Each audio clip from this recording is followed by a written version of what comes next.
Well, hey, y'all. It's Mamaw here, and I'm going to do this live event just like I did last week. I'm going to try to do a couple of these a week if you all are interested to go into more detail than what I can do on my TikToks and Reels. I do appreciate all of you watching those. And I'm also on YouTube. It's YouTube/ at Mamaw's Porch in Politics. That's just an N, not an and. So anyway, I wanted to have a discussion today about the big, beautiful bill, otherwise known as the bullshit bill. And the reason is I want y'all to be able to have an honest discussion with people who are going to hear the Fox Noise version. I want you to be able to correct people, inform people. It's amazing how many people don't know about this bill yet. Because the bottom line is we need to get people activated and energized, and they need to understand where these changes are coming from. So with that, and if you have any questions, just hop on with a question or a comment. I'll read it and try to answer it in real time. So first of all, on the big bullshit bill is Medicaid and Medicare cuts. Now, what they did kind of under the radar at the last minute is those cuts will not take effect until after the 2026 midterm elections. The reason is they want to be able to campaign and say, well, there's no changes. And when the changes kick in, they want to be able to blame the new Congress being seated. This is coming from them. So when you start experiencing your cuts to Medicaid and Medicare, it's because of this bill that was passed today, that the president is signing into effect today. Those cuts are going to be pretty severe. I'll go into more detail on who it's going to affect, but those cuts will come into effect after the 2026 election. But remember, it was these guys that did it. For my area, we can thank good old Dave Taylor, John Husted in the Senate, and Bertie Moreno in the Senate. Husted and Taylor will be up for re-election in 2026, and they're going to go. So the next thing I want to talk about is SNAP benefits, otherwise known as food stamps. The SNAP benefits are going to take a cut right away. That's going to affect a lot of children. A lot of families rely on SNAP. And again, they are lying to you. Most people that collect SNAP benefits are on Social Security benefits, veterans benefits, and are working poor. Because a family can make up to $45,000 a year, a family of four, and still qualify for SNAP benefits. We're going to make dramatic cuts in those, so we're going to go back to children going to school hungry. We're going to go back to a lot of veterans who don't make a lot on their pension or are otherwise retired or homeless. They're not going to have food that they need, and a lot of working poor families. So we're going to take away your health care. We're going to take away the food so that we can control the population, because you're going to be poor and you're going to be sick. You're going to be hungry, you're going to be sick, and you're not going to have any means to fight them, so they think. Yes, Roberta, losing SNAP benefits is really going to be a hard one. It's going to affect a lot of seniors too. The next thing that's on the big beautiful bill that everybody's excited about now, this is what I've already had people throwing up to my face, is it's not going to tax overtime and it's not going to tax tips. Well, that's not exactly true. First of all, the no tax on overtime and tips will expire in 3 years. So it's only going to last for 3 years. They want the tax benefits for the billionaire class to last forever. But your tax break's only going to last 3 years, and there are caveats to that. First of all, the no tax on tips is only up to $25,000. After you make $25,000 or more, which is barely over the poverty level, you will be taxed. So with what your employer gives you plus tips, the tips won't be taxed until the combination of the two brings you up to $25,000. Then you will be taxed. There's another caveat. Now your employer can adjust your pay since you're not being taxed. So we may have some pay cuts coming, but the bottom line is $25,000 and you're done. You're going to be taxed. On your overtime, overtime will not be taxed until you make $12,500 in overtime. So a lot of these linemen, people that do road crews, seasonal workers, factory workers, it doesn't take long for your overtime to hit that $12,500 mark. In fact, a lot of people will make as much overtime as what their base rate of pay is. So once you hit $12,500, you're being taxed. So that's the other fallacy. And again, that expires in 3 years. So you can make up to $12,500, not be taxed, then you'll be taxed on anything over that, and it's only going to last 3 years. Now here's the other thing you all got to understand, is what the federal government is not bringing in taxes, they're penalizing states. For example, when we build roads, the federal government kicks in some money, the state kicks in some money, and sometimes they ask the locals to kick in some money. When the federal government stops making their payments to the state, Medicaid is a prime example. Federal government pays so much, states opt in to pay so much. The state of Ohio has already voted they're not paying their part of Medicaid anymore.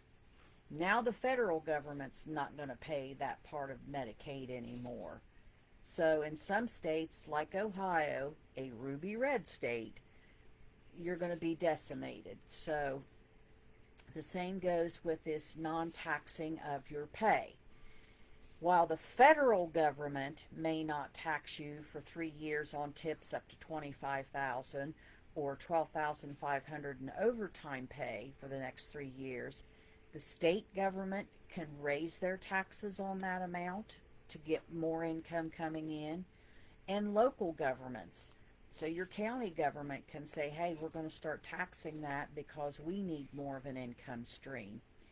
So they're going to bring in their money somehow. So even though the federal government's going to opt out, you may see a dramatic increase in your state and local taxes.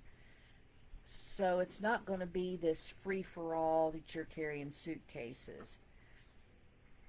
And yes, Kathy, it's going to be our grandchildren. That is why we have got to absolutely stand up and fight for our grandchildren. And we've got to be really vocal about this. The next thing after your overtime, and make sure you explain this to people. The minute somebody tells you, oh, I'm going to have more money in my pocket, you need to be able to explain to them what this entails and know you're not necessarily going to have more money in your pocket. So after our overtime, we're going to talk about the massive funding expansion of ICE. Now, you've all seen the videos of these masked people running around. Well, first of all, what law enforcement doesn't have an ID or a badge to show you to identify who they are? This could be any thug dressed up like that and assaulting you, and you don't really know if they're in law enforcement or not. The other issue is, where'd they get their training? Because my suspicion is a lot of these are J6ers that were just hired in off the street with no training, because these guys are running around like they've had zero law enforcement training. They've had no de-escalation training, nothing. They are a bunch of kidnappers jumping in, grabbing people off the street without even verifying that these people are who they're looking for, throwing them in an unmarked van and disappearing them. Sounds like the brown shirts in the Gestapo of Nazi Germany to me. So now we're going to have this massive expansion of ICE enforcement. Now, what does that mean? Well, we know that the military, it's tricky, and the president really can't manipulate them on the civil streets the way he wants to. He's finding that out in California. But if he expands ICE, he's got his own personal army. Now the president does have people who, without answer to anybody, without explanation, without training or identification, he can turn loose on the city streets to disappear people. And they will grab anyone up, and we'll worry about their citizenship later. We're going to worry about whether they're legal. We're going to worry about whether they broke the law or not later. But if they're a pain in the butt to the president, he's going to turn this ICE on them, and they don't answer to anybody. That is frightening. These concentration camps that he's setting up are frightening. This is the United States of America, and we're doing the same thing we did in World War II with Japanese. We're doing the same thing that we did with the Indian schools and reservations to the Native Americans. Dear God, haven't we learned anything yet? We cannot let this to go on, and yet the biggest portion of this funding package is going to really beef that up. Well, once this administration goes, can we reduce them down? Because they're eventually going to run out of illegal immigrants, and that's really just undocumented. People aren't illegal, they're undocumented. So we've got to figure out how much we're going to allow them to do this, but they passed it. So after worrying about the funding of ICE, now that we have our own brown shirts, the other thing that really bothers me is this bill cuts out all tax credits for green energy. Now, whether the fossil fuel energy group likes it or not, that's our future. Our future is running to clean energy. We have to. All these plants have already converted. Many people have already converted, but now we're not going to get a tax benefit. And what that means is people that want to buy an electric car. Well, if I were still working and commuting, you damn well believe I would have an electric car, but I have hybrids. So it means you don't get a tax credit for that. It means if you want to put solar panels on your house, and a lot of rural people are doing that now, especially with these power outages. We have a very, very vulnerable electrical system. So anything that we can do to contribute to that is a benefit, and yet we're taking away that tax benefit. So if you're going to put a $30,000 solar panel system on your house and you're not going to be able to take a tax break on it, there is no reason for you to spend that money. That's what we're talking about. And that's where the future is. There's a lot of work for windmill farms, for solar farms. There's a lot of work out there in manufacturing the product, installing the product, and generating electricity from the product. And he's doing away with all that for the fossil fuel industry. Give me a break. So that's another thing that's in this bill. All of this is to take us back to the 1950s and 60s. So after doing that, I want you to understand that all of this stuff is going to dramatically run up our deficit. We're now in the trillions. Now, back 25 years ago, Bill Clinton handed George Bush a surplus. We not only were balanced, he had a surplus. In 2008, Obama inherited an absolute crisis. He worked it through with a package, and when he was done, Trump was given a good budget. It still had some in the negative, but it was a good budget. And now Trump had ran us into the dirt in his first 4 years. Then Biden came in. We had this big infrastructure, this big works package after the pandemic. We were the envy of the world economically because the whole world was affected. And now Trump has decided to fix what wasn't broken. So what happens when we drive up the deficit? Well, it's the same thing those Tea Party bunch were telling us in 2010. Do you remember Jim Jordan and all of them, hair on fire, you can't run up the deficit, and now they're voting this crap in? Are you serious? You can't believe any of those people. They're just looking for a meme. You talk about somebody that is on a welfare program. Those people that are staying in office, and we keep putting them in there, those are your welfare queens. But I do digress. So when you run up the deficit that big, so $3 trillion on top of what Trump already ran up there, that means inflation's going to start getting out of control. That means employers are going to start laying off. Employers are going to stop hiring, and so we're going to be in a big bind because we've got to make those payments out there. Now, all this giving the American oligarchs all these huge tax breaks they don't means we're going to have this big wealth disparity like we did back during the time of the Vanderbilts. So the rich have gotten a lot richer just in tax breaks alone, and they use our infrastructure. Keep in mind, the airports our taxes pay for. The rich use, but they're not going to have to contribute to pay for them. Our roads, they use, but they're not going to contribute to pay for them. Our electrical grid, they use, but they're not contributing to pay for them. Here in Ohio, they're getting benefit, a billionaire family, of a football stadium that taxpayers are paying for. You see my drift? It is ridiculous. Our electrical grid is so vulnerable. That is the number one thing even the military worries about. One virus, one code coming in from Putin, and we're done. The grid's down. That's why it's important that we take the infrastructure money that we can, and why you see these improvements going to the electrical grid. But running up this deficit's going to devastate us.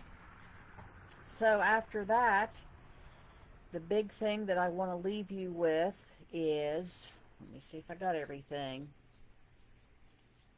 We need to make Ohio purple again. Now, when I say that, it gets on my last live event that we did. By us being solidly red, did you notice nobody came to Ohio to campaign? Nobody has to campaign here anymore. If they're a Republican, they know they're voted in, and they don't campaign, which means they don't make us promises we can hold them accountable for, and we have no political clout. That's why them not knowing how you're going to vote is so critical. Make them work for your vote. Make them come and campaign. Make them come and tell you what they're going to do, or what they think they can do better, or what they're going to fix. Because if they don't have to do any of that, they can do what just happened. Dave Taylor, who is my congressman, was elected on building that big, beautiful wall. He owns a concrete company. He honestly, I think, thought his concrete company was going to get to provide the concrete for the wall, but that's a whole nother issue. He didn't campaign. He never had to do a debate. He never showed up anywhere unless it was a pay-as-you-go dinner. And he voted for this big, beautiful bill, never having to be accountable to his constituents. Ohio, too, is one of the poorest districts in Ohio. Most of his people benefit from Medicaid or SNAP. That's a fact. He's got a few urban areas, but most of his is rural Ohio. They benefit from that. And he doesn't care, because he doesn't have to be accountable. John Husted was appointed into the Senate's position. The honest reason is because John Husted wanted to be governor, and when the Republican Party of Ohio endorsed Ramaswamy, DeWine thought, well, I got to do something for John. So he puts him in the Senate. Husted already knows about the cuts that Ohio made in their budget, and had no problem whatsoever cutting the throats of rural Ohioans and poor Ohioans, because he didn't have to campaign to get his Senate job. He's on the ballot in 26. He needs to go. We need to stop voting regularly for the presidential campaign. We need to let them know, you don't know how we're going to vote, so you better come and campaign here. And that's Democrat and Republican. Make them show up. Make them tell us what the difference is. Because Ohio used to be a stop state. We used to be a swing state. And we used to get a lot. So that's why these states, and no matter where you're watching this from, if you're in a state that's been written off as solidly red or blue, make them work for your vote. Most of them are red, make them work for your vote. And that's all I've got to say about this bill. And just remember, we can afford to help poor people. That was never a problem. That's already been baked in. What we can't afford is the billionaire class of welfare. That's what's going to break America. So I hope you like my live events. I thank all of you for jumping on that did. I hope I answered your questions as they came up. I will repost this then so somebody can sit and watch. But jump in and be active. If you only sit in your front yard today for an hour with your sign, let the world know you are displeased. And even though you may have voted a certain way in the past, mix it up a little bit. Don't be a guaranteed vote that nobody has to campaign for or work for your vote. So that's all from Mamaw's Porch and Politics. See you later. Stay salty, and for heaven's sakes, use your outside voice. Thank you.